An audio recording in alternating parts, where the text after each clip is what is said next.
Before I start today's podcast, I just wanted to give a little bit of a warning because we are talking about cancer diagnosis. So if that is triggering for you, this may not be a podcast that you want to listen to. It is an incredibly positive podcast based on a survivor's story and the things that you can do or focus on to help your diagnosis. And by no means is there any we're not doing medical advice. It's just someone telling their story. But I just wanted to warn you in advance, should it be a trigger for you. If it's not a trigger, I hope you enjoy my conversation with Maria. Welcome, welcome, welcome, everybody, to this week's podcast where I am joined by the most gorgeous Maria Honaker. Although we are having technical issues here in the Bevan household, so we've zhuzhed our hair up, haven't we, ready, Maria? But my internet has already dropped out twice, so fingers crossed, everybody. Send us good juju that we actually get this recording done in a one-er, so that we don't have to take time out again. So, Maria, thank Yeah, you very much for your time today. You want to thank introduce you. yourself? Yeah, sure. So I'm Maria Honaker. I live in Baines, about northeast Somerset, near Nicky, not that far away. I'm a mum of two boys. What are they now? 13 and 10. Amazing. And I'm originally from Sweden, but I've lived here for 20 odd years now in the UK. I'm a holistic health coach since a few years ago. My passion is health and well-being. Married to a chiropractor. We got a clinic in nearby village of Poulton. Yeah. So yeah, that's me in a nutshell. I'm nearly 48 next month. Me too. Oh, are you a year 77 baby then? Yeah, Oh, I didn't 76 know that. baby. We're Yeah, exactly yeah, the same age. yeah, yeah, good age. Nice. So the reason I've asked Maria to come and talk to us today is because this year she ticked something off her bucket list and she created this most beautiful book called Eat Naturally. And it's a cancer survivor's cookbook. One of my most favorite recipes in this, Maria, is the blueberry breakfast muffin, banana and blueberry and banana breakfast muffin. Oh my Oh, God. nice. It's It's great, just isn't it? delicious and so easy. It's Yes, incredible. they're So, all quite easy, but yeah, the odd one is a bit longer. But that's I think why it appeals to all sorts of people, kids included, because a yeah, lot of it isn't that hard. no, So it's really yeah, not. and delicious, obviously. Yeah, it is very delicious. So, do you want to tell us what the journey and your story up until sort of this point in your life? Well, maybe not from Uh, birth because we've only got an hour, but yeah, and everyone would fall asleep. Anyways, yeah. actually, my earlier life was probably more exciting, but that's for another conversation anyway.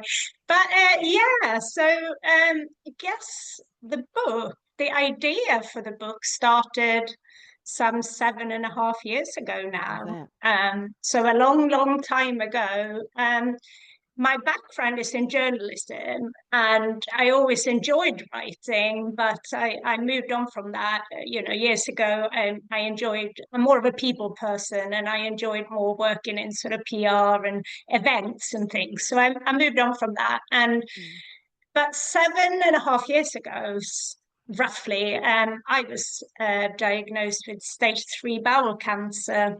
Um, so kind of the book idea came from that, but mainly because well, it all came as a shock anyway. I didn't Mm. know, didn't think anything was wrong with me really. Nothing major anyway. I've been to the doctors maybe 3 or 4 times, and they said I was young, fit, and healthy, a good weight. I was active, I ate well.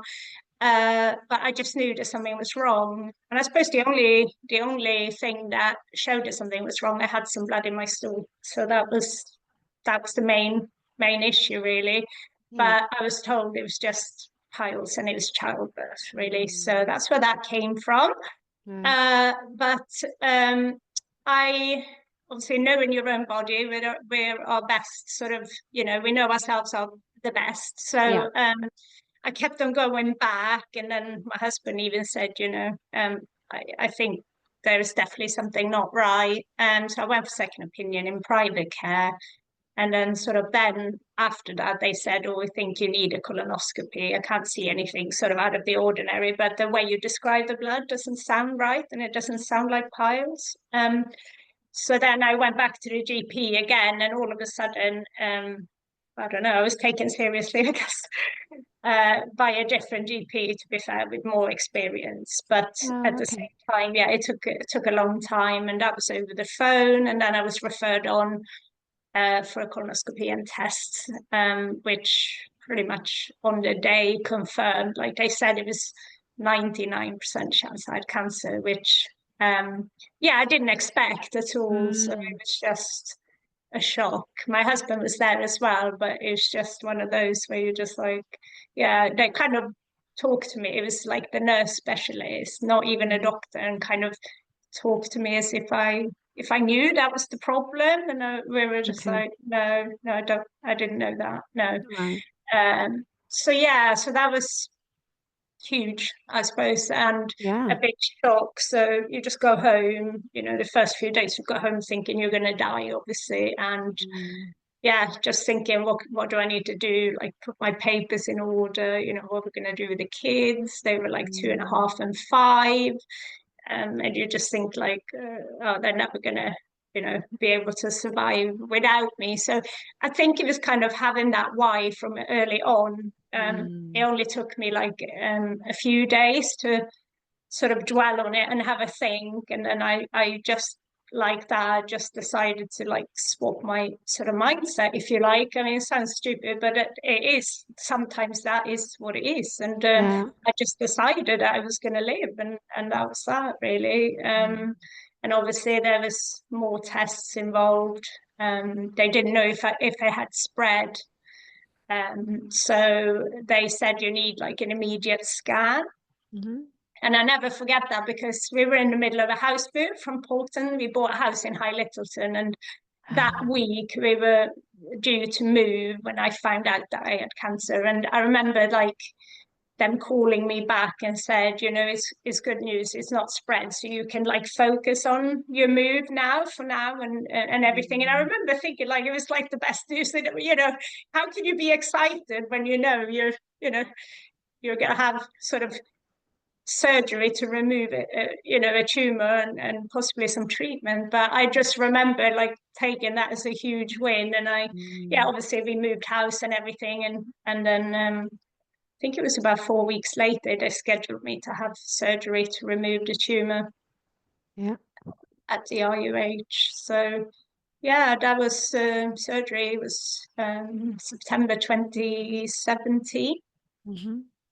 So yeah, so that was it. Unfortunately, then when they took it out, it was a longer surgery than they thought. It took six something hours. Okay. And when I woke up, they said, yeah, it was like a golf ball type of size tumor. And then they send it off to testing, and whatever they've taken out, they always take out some lymph nodes and things as well. And unfortunately, I had spread to like nine lymph nodes out of the 27 that they took out. So they said Mhm. that that meant, you know, really, I would be advised to have chemotherapy. Okay. Um, the precaution, because obviously they don't know if it would have gone anywhere else, but which wasn't something I was very keen on.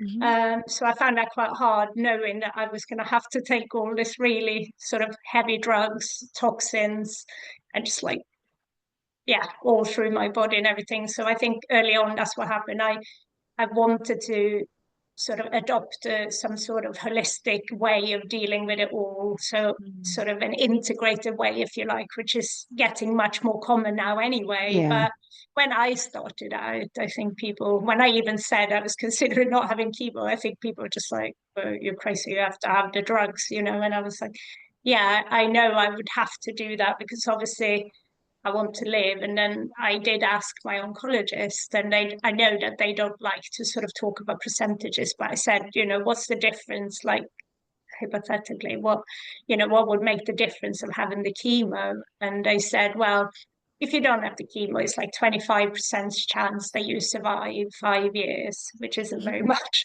If you have the chemo, they said it was more like 75% chance. So Mm. I thought that was kind of for me. I just thought, well, I have to give it a go, but I need to adopt a lifestyle that will be able to protect me from, all the toxins that I'm going to have the next 6 months. And Yeah. part of that, the biggest sort of thing and my biggest passion that came out of that was food, really. I mean, I was Mm. always a healthy eater, but it was just to another level, stepping things up. My first present from my husband that Christmas when I just started chemo was like a juicer, and I had that earlier on. And yeah, just making like, fresh juices every day, just making lots of sort of nourishing whole food dishes. At the time, for those first few years, I was mostly plant-based, but I was Mm. never a vegan. I never sort of thought like denied myself of anything, but I just all my research that I read up on, that was what spoke the most to me and what the research showed. You can never be wrong eating too many, you know, plants in their Yeah. natural form. I'm not talking about the veggie burger or like, Yeah. fake burger meat or but just like the real deal, Yeah. showering yourself with, nourishment basically. So Mm. yeah, so that apart from lots of other things, had acupuncture, I tried, infrared saunas, I had supplements, all sorts of things, but exercise, but that one thing that I think it was because I felt I enjoyed cooking. I've always loved cooking. My mum was a Mm. chef.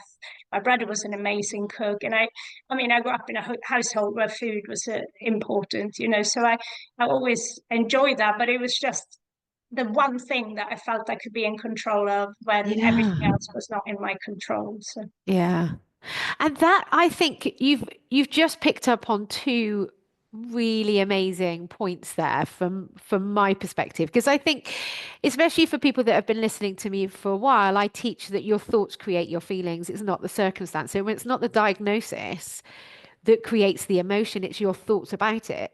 And then I mm, think people think, well, then naturally I should be able to feel happy and joyous. And that's just not always appropriate. no, It's no, not appropriate, and it's not effective to go to a positive necessarily when it's that like false toxic bullshit, isn't it? Toxic mm, positivity just doesn't work. mm, But two things that I love that you've picked up on. One is your reason why.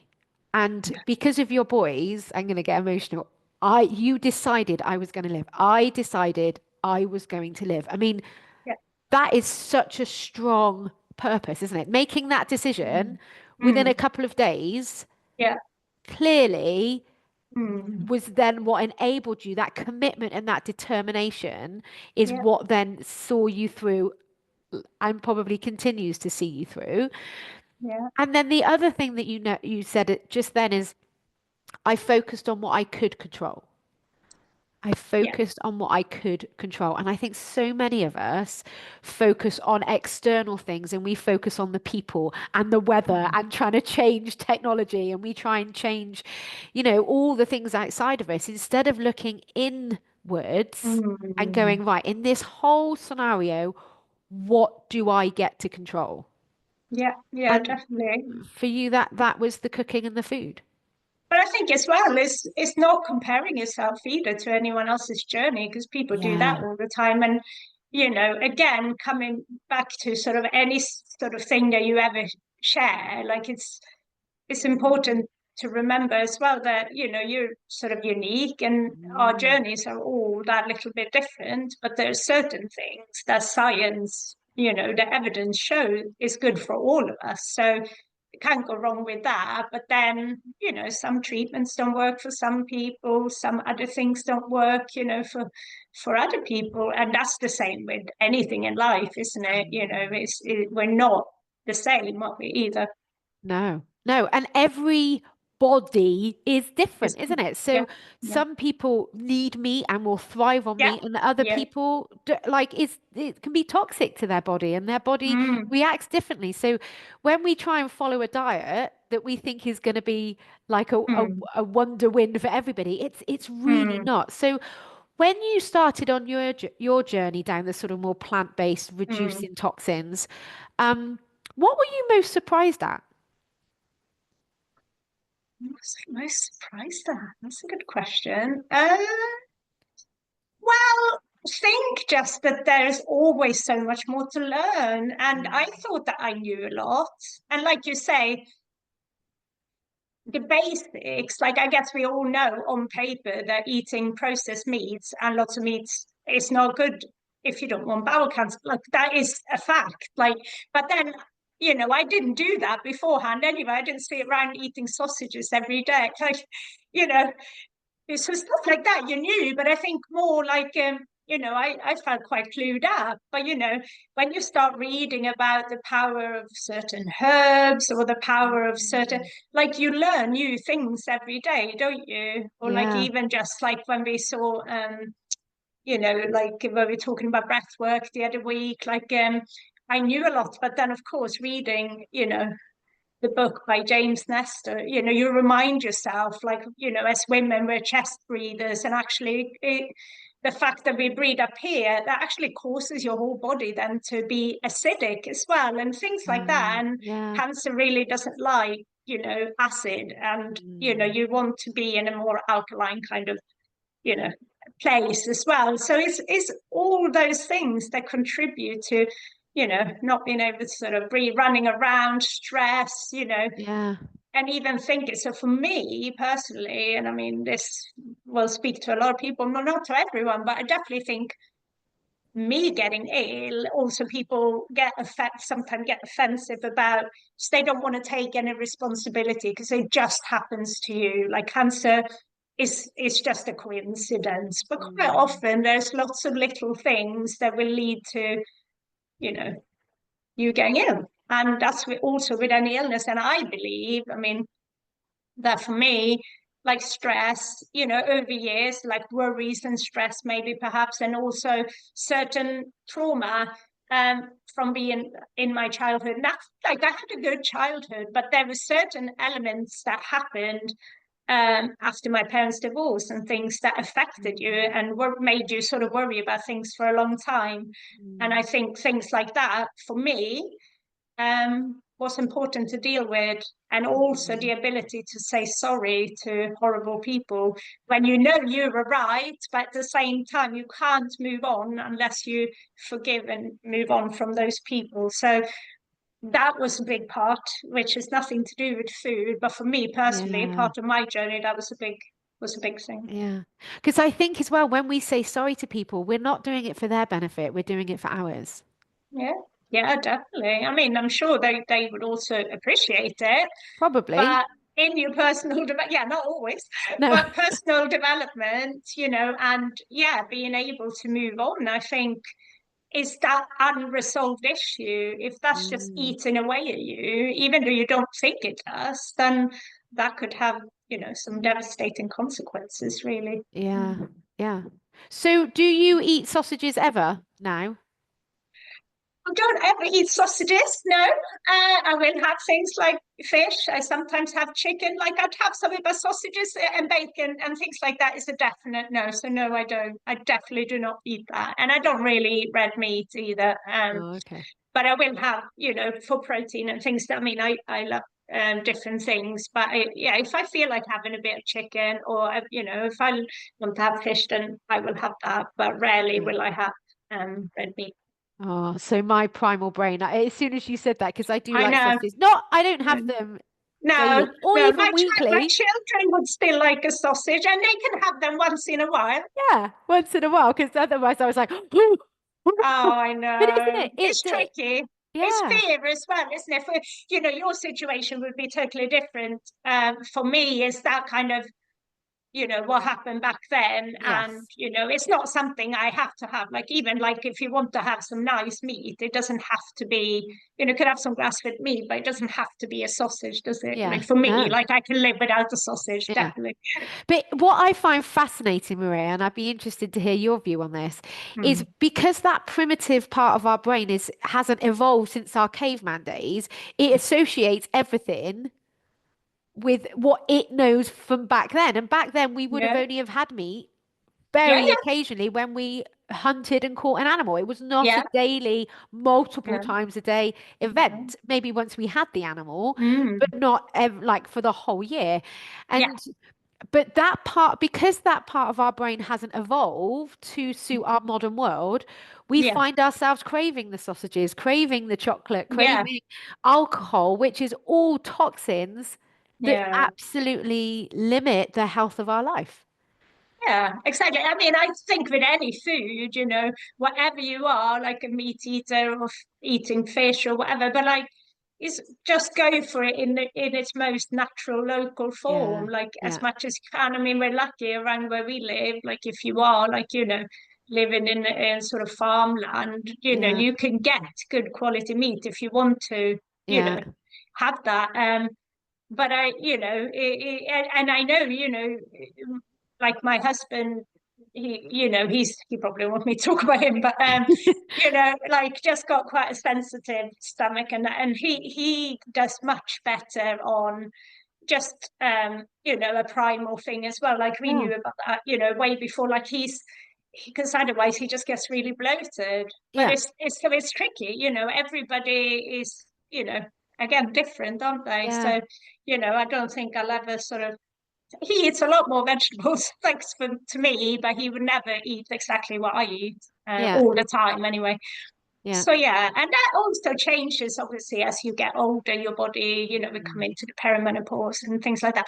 But one thing that just came to me when you said, what do you think actually surprised you the most? And I do remember actually, growing up, I always had a sweet tooth. So I never ate sort of loads of sweets, but that was actually surprising how easily in the snap of days you could just never have sugar again for, like, I mean, Mm. I have it sometimes now in things, but I mean, I'm not as sort of paranoid if there is sugar. I don't go and add sugar, but if I was somewhere and I had a bit of something, Mm. I'm not going to freak out. But for a good few years I didn't have any like Yeah, refined sugar at all, yeah. and I didn't even bother me. No. And also when I did then later on have some sugar, it was so sweet. I It's was like, like oh my God, it's funny, so isn't it? Because I don't have a huge amount of um refined sugar. yeah, I do still like sweets, but I tend sweet things, not sweets. But if I'm gonna have something sweet, it'd be maple syrup or as exactly. local and Yeah. raw as possible, honey or Mm. dates. Yeah. Yeah. And it's surprising how then when you taste the artificial Yeah. refined sugar, it's kind of sickly once you get used to. It's so sweet. I Yeah, know. funny. It's bizarre. It's strange, but how much more you then notice it. Mm. But then to think that some people, no judgment at all, but like, Yeah, some people, and also saddening, you see it in children a lot, yeah, eat so much of it all the time. It's like the normal. And I mean, yeah, I wouldn't say, but I know my youngest now in year 6, but they often say like, what's in your lunchbox? It's so healthy. And I'm thinking, it could be a lot healthier than that, but it's good, right? yeah. And you're just thinking, but what's everyone else eating? Like, I what are know. they eating? Like, it's Yeah. it's worrying, isn't it? It's worrying. We are definitely being conditioned, I think, by the food industry, and I don't think we can start on that conversation because we would be here for hours. No, But thank you. how food is produced for money rather than health, I Oh think yeah. is really killing the Yeah. health of our bodies. And it is quite scary how we're all just kind of getting used to having a snack being biscuits or sweets or some other sort of, and again, like you say, this is no judgment. We don't act, No. we're not even aware of that conditioning a lot of the time. No, but it's in there, it's everywhere all the time, and it books on it, talks on it, and it's constant. And it's like, yeah, like you say, it only sort of seems like it's obviously it's been around for years, but Yeah. now, in I think part of it is just the fast lifestyle as well. It Mm. gives you like sort of you have to like everything's so rushed. You don't have time Yeah. to, and that's one of the sort of goals, if you like. I mean, I've not really done my goals yet. I'm doing my vision board next week, but I yeah, to take this year, I want to be slower again, even Yeah. slower than last year.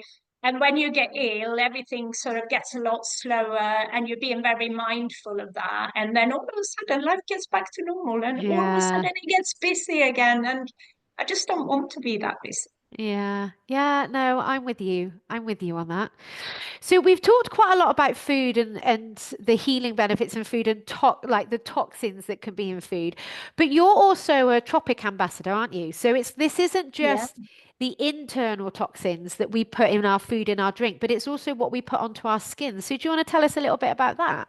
Yeah, yeah, and that was again, being more mindful of that when you get a diagnosis. For years, I didn't put anything on my skin. Like quite a few Mm, years after my diagnosis, certainly in the first couple of years, I just didn't want to add to the burden of the body trying to work it all through. So I mm, just stripped it all back. Obviously, you've got to wash your hair, but what shampoo do you use? And but I just didn't sort of add anything. But then it comes to a point where you're just like, well, I need to just feel a bit more alive.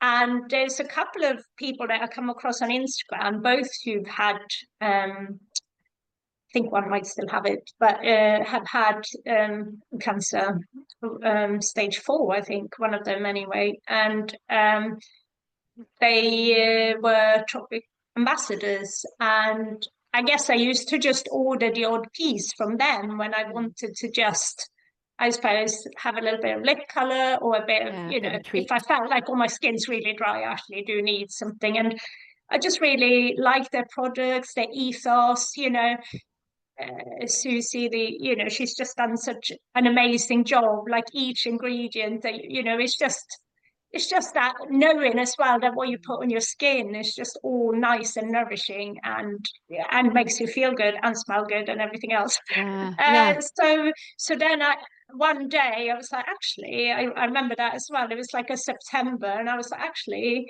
I know there's a local business lady in True Valley, and I was like, I know that in lockdown, she couldn't run her sort of skincare business like in the clinic, so she started to do Tropic, and I was like, I think I'll just contact her and find out, how I could just join because I might as well, and also supporting other people going through cancer as part of my coaching. I just thought, it's a good thing to have to be able to mm, reach out to people, if they're getting sort of really sensitive skin, or, if they're getting sort of eczema, or if they need something going through chemo. It's just nice to have those products to mm, be able to share them, how they helped me. And part of that is obviously losing your old self as well, and being able to sort of bring back your new self and feeling good about where you are now. So yeah, it was hugely important, and like you say, it's not just what we eat at all. It mm, comes bombarding from all sorts.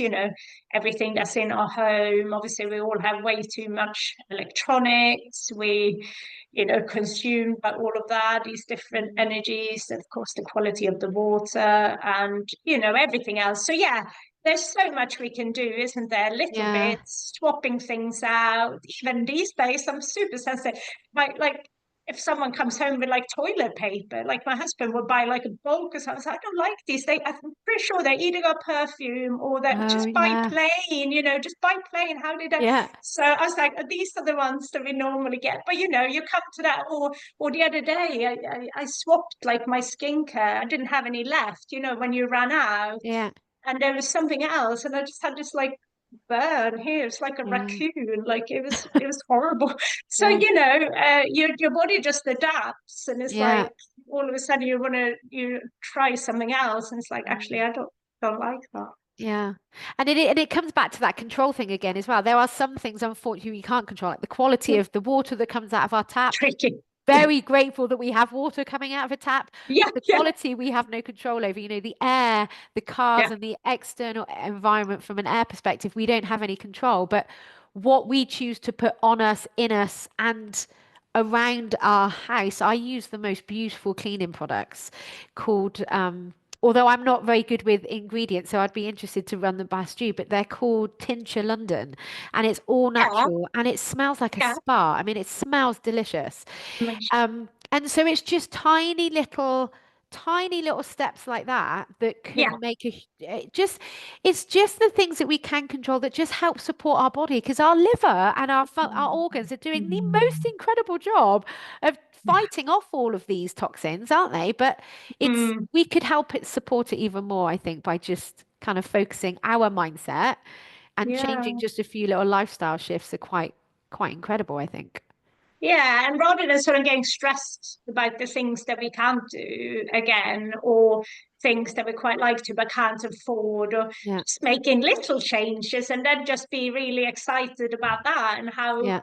how much better that makes you feel Yeah. that you've done a few things. And it doesn't have to be, yeah, like you say, if you start looking, you can get the most expensive cleaning products which are natural that you can't Yeah. afford, but I quite often just make up as I go along, with my Yeah. essential oils and when you look at a lot of other ones, that's all they got as well, Yeah. a bit of bicarbonate, a bit of vinegar, a bit of this. So if you can't afford to, you think you can't afford to do anything, there's lots we can do and actually don't need to spend a lot of No. money. That sounds like another book idea, Maria. Do you think? Yeah, that was a lot of work, mind, but I'll think about it. I'll think about it. Yeah.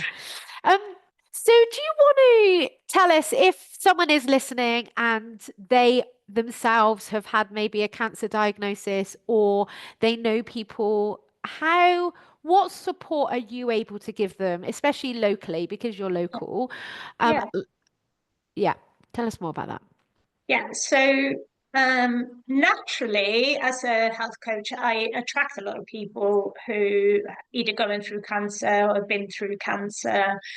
But equally, I support people who just want to boost their energy and just their health and well-being. So I mainly just say that my training was with Dr. Rosie Daniel, and she's a local lady, trained GP, and she's from Colford, so near where we are. And she was once the head of Penny Brown, director there. So she's these days she works as an integrative specialist. So she sees a lot of people as well with different types of illnesses, but mostly still cancer patients as well, but others too. So yeah, so naturally that is what I work the most with. But she's created something called a health creation program, which anyone can use, and Mm. it's basically we mentor people through this 6 months program, and it's all based around the 12 pillars of health. And as a person, then you work through some personal goals in a holistic way and see in what areas you're lacking and where you need support without going into it too much. Yeah. And the Cancer Lifeline program as a coach as well is I use that as a foundation when I mentor people, and it's also written by Dr. Daniel, but also being able to share some of my own experiences without sort of giving any advice, but just signposting. But the program, yeah, it's just helpful. And people come to me, I got someone this afternoon she's a nurse, this is someone in the NHS, and she's actually come out the other end. But she's so anxious. She said, I can't Mm. wait. I need to wait till payday. And I said, well, why don't we just have the session now? She's like, I'm really like, she's like really upset and anxious. And Yeah. it's just horrible, isn't it? And just like worrying. And it's there, what if it comes back? And Yeah. so people sometimes just need to talk to someone who knows what they're going through, and to get some exercises of how to sort of come out of that when it gets really Yeah. overwhelming, because some days it does, and it Yeah. can stay with you for a long time. So yeah, I work with people one to one and like hourly basis, online, on Zoom and in person. I also run a local cancer support group in Midsummer Norton, that sort of I have to apply for funding because that is completely free to the people that Mm. attend. So I get funding for like 8 weeks at the time. So we're currently going into week 3. And last week we talked about, so it's all from a holistic perspective as well, to give Yeah, them some, empowerment of things that they can control outside of their conventional treatment. So, we yeah, cover things like exercise, complementary therapies, food, like anxiousness and methods, therapies that can be used if you're really worried and stressed and feared. We talk about body image, the new you, all sorts, relaxation, yeah, anything that you can think of that would be helpful yeah, to them. So yeah, it's lots of different things really with the coaching. But yeah, just so that's what I do. Run workshops and talks. I've done a few talks actually on that kind of green lifestyle and detox, and how to sort of eliminate any sort of unnecessary sort of toxins. And yeah. so yeah, those are sort of different things that Brilliant. I offer. And we'll put all your links in the notes so that everyone can get in touch with you or follow you on all your Oh, social thank media you. channels afterwards. So Yeah. the fact that it says a cancer survivors cookbook, Mm. what is very much as a life coach, I'm looking sort of from this point into the future rather than sort of the traditional therapies of looking at the past. So where are you now, and what is your kind of mindset for the future? Or is that too deep a powerful, bigger No, question? no, yeah, it's I think I'm about 7.5 years in now, which when you think back just seems like an enormous amount of time, because I guess once you get to the 5-year mark, you're allowed to say that you're like cancer free and you're in remission. Before then, there's just no evidence of disease. Obviously I'm past that. I don't really sort of have checkups and things like that anymore unless I feel like there's an issue. Sometimes, you start getting weird pain or you get something and you're like, oh, what's that? And then you might ask for like a colonoscopy or a scan sometime, but try and limit them. Really don't want to have too many of those. But I remember again going back to the past. But at the time of the diagnosis, another thing, apart from sort of finding my why and stuff early on as well, was the importance of setting goals. Yeah. Because I think initially I was even too scared to get a contract phone. I think I mentioned that in my Yeah. session. Because, 2 years, but what if I'm not here? Who's going to pay for Yeah. my contract phone? Can I get a contract phone? Will they allow me to get a contract? Can I renew it? It was all that kind of, and then like a few days in, it's like, of course I can get a phone. I'm here now, aren't I? And then, yeah, or like renew my phone but one thing that was is sort of again go into sort of goal setting and visualization, which I found incredibly powerful when I started out in terms of doing, scans, seeing yourself fully healed and all of that I Yeah. sometimes do with my clients. Was that I visualized and set myself a goal for my 50th birthday, but thinking that Brilliant. now I'm only 2 years off, and what are we going to do? It definitely Yeah. involved a beach, Yes. and I can see myself on said beach. But yeah, Brilliant. where that will be, I don't know yet, Yeah. but pretty sure I'm going to get there. Yeah. Yeah, so it's that power, isn't it? So of Yeah. course that was then, and I guess yeah, it's time to set some more sort of goals. And when I say goals, mine aren't sort of, when you come to the end of the year and you've not sort of hit your goal, it's like no punishment involved, but Yeah. it's just trying to set those goals to work toward. And also when you kind of reach them, it is so empowering, isn't it? And Yeah. thinking, oh God, I've done that, because my book was on my vision board for a few years. But looking back and preparing for my vision board workshop at Midsummer Norton on Saturday, this coming Saturday, you see book and writing, and I was thinking, I've done that now. It's not going to be on my board this year. Yeah. So, yeah.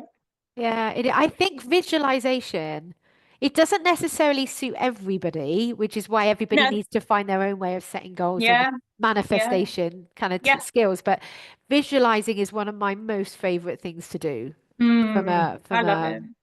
like a manifestation and goal setting But some perspective. people, like you say, are not seers, they're hearers, or some people are. Yeah, So, yeah, exactly. It depends what works for you, isn't it? Same with yeah, any type of exercise. I yeah, always say, when I talk to clients, you don't have to be going to the gym, you can bounce on the rebounder at home, you can do gardening, you can walk, you can do, I don't know, DIY, but you don't have to go to the gym, do you? yeah. Because a lot of people just get stressed out and thinking, I can't do that. It's like, but you don't have to Yeah. go to the gym. My little 10-year-old asked for some weights for Christmas. He's going for it this morning. He's like, wake me up early. And he's in his room. It's like, I'm building muscle. I was like, you're going to have to be my coach. And just said, Yeah, that's awesome. I love that. I love it so much. Is there, before we wrap up our chat today, Maria, is there anything else that you wanted to add? well, I'm trying to think. If one is local in terms of the book, obviously. There is a new event in Baines, Bath. It's called the Libraries Festival or Festival of Libraries or something, and they have a huge range of events on, I believe, from I think it's something like the 8th of February till the 23rd or something like that. But anyway, I'm in Bath Library. I believe it's Saturday the 22nd, where they've gathered all local small published authors, and we're there to sort of talk about our books, sell our books in Brilliant. Bath Library. Yeah. So that's quite cool. And that's 2025, in case you're listening in a couple of years. Sorry, yeah, that's 2025 this year. Which Yeah, I always true. think is really trippy to think Yeah, that with a this podcast. podcast is released. Yeah, People go back. I listen to podcasts that my coach and the people that I listen to, like they've recorded that 3 or 4 years ago. So yeah, if you are in 2027, yeah. hi for start. But yes, that was 2025. 2025. Yeah, that's definitely 2025. But yeah, I just thought that that's quite nice. And again, it is libraries is so nice, isn't it? Even the kids, our kids still enjoy it now. And Yeah. there's so I think libraries have come a long way in terms of even doing things with well-being. When I walked in with the kids the other day, in Midsummer Norton Library, they had like a section on, well-being for Mm. teens, and can read different books on, you know, Oh, brilliant. anxiety, stress in terms of Yeah. schooling and things like that. So yeah, books you can, yeah, I definitely as well. Be when my diagnosis came, I read so many books, and again, there's so many good books out there, and Yeah. Yeah. Amazing. Thank you so much. Well, you've inspired me because I have a vision of myself when I'm 80 and I'm very um strong mentally and emotionally, physically, but I've got this most beautiful long grey hair and yeah, I just look really vibrant. And as you were talking then, I'm like, that doesn't start when I'm 80. That has to start now. Like I have to yeah, be the a healthy, smaller strong, goal, a shorter goal for now. Yeah, yeah, now in order for yeah, me to be that version of myself in, yeah, those when you're 80. 32 years Mm, time. I'm yeah, excited about your 50th year, seeing as I see I you know, often. I'll I look know, forward to hearing your I know, plans. I know. Yeah, it's It's amazing. coming soon. My first is 48, right? Yes, let's get over that birthday. I love it. Thank you so, so much for talking to me today. It's been really lovely hearing your journey, and you're massively inspirational. I don't know if you believe that yourself, but from the outside looking at you, I just think you're Mhm. incredible. Oh, And thank you. we will put all of your links in the notes so people can connect with you. And Mm. thank you so much for joining me. I'll speak to you all Thank, next week. yeah, thank you for having me. Bye. Bye.